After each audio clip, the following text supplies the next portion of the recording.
నమస్తే అండి. ఈ మధ్యన మహారాష్ట్ర డిప్యూటీ సీఎం అజిత్ పవార్ గారి మరణం వెనకాల టీడీపీ పార్టీ హస్తం ఉంది అని చెప్పేసి మాట్లాడుతున్నారు. అసలు ఆయన ఎలా చనిపోయారంటే హెలికాప్టర్ ప్రమాదంలో ఆయన చనిపోయారు. మన దేశంలో చాలామంది రాజకీయ నేతలు హెలికాప్టర్ ప్రమాదంలో చనిపోయిన విషయం అందరికీ తెలిసిందే కదా!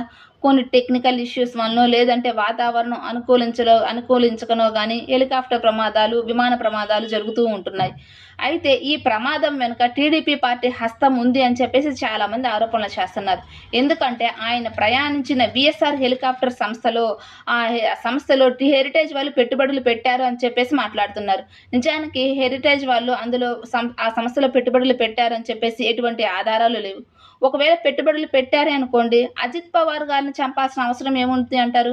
ఒకవేళ చనిపోయినా గానీ ఆయన ఆ పదవి వాళ్ళ భార్యకు వచ్చిందే కానీ టీడీపీ పార్టీకి ఏమైనా లాభం జరిగిందా?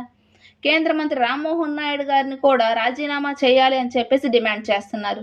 అసలు ఇది ఎంతవరకు కరెక్టు? ఇప్పుడు ఒక ఎగ్జాంపుల్ చూసుకోనివ్వండి. ఒక బస్సు ప్రమాదానికి గురైందనుకోండి. ఆ బస్సు నడిపిన డ్రైవర్‌దా తప్పు? లేదంటే ఆ బస్సును తయారు చేసిన కంపెనీదా? ఆ కంపెనీలో పెట్టుబడులు పెట్టిన వారిదా తప్పు? ఇప్పుడు వీళ్ళు చేసే ఆరోపణలు కూడా అదే విధంగా ఉన్నాయి కదా! హెలికాప్టర్ తయారు చేసిన సంస్థలో హెరిటేజ్ వాళ్ళు పెట్టుబడులు పెట్టారు. అందుకే హెలికాప్టర్ ప్రమాదానికి గురైంది అని చెప్పేసి మాట్లాడుతుంటే, నిజంగా వీళ్ళు చేసే ఆరోపణలకి అర్థం పర్థం లేకుండా పోయింది అనిపిస్తుంది. ఏమంటారు? కామెంట్ చేయండి. వీడియో నచ్చితే లైక్ చేయండి, సబ్స్క్రైబ్ చేయండి. Thank you.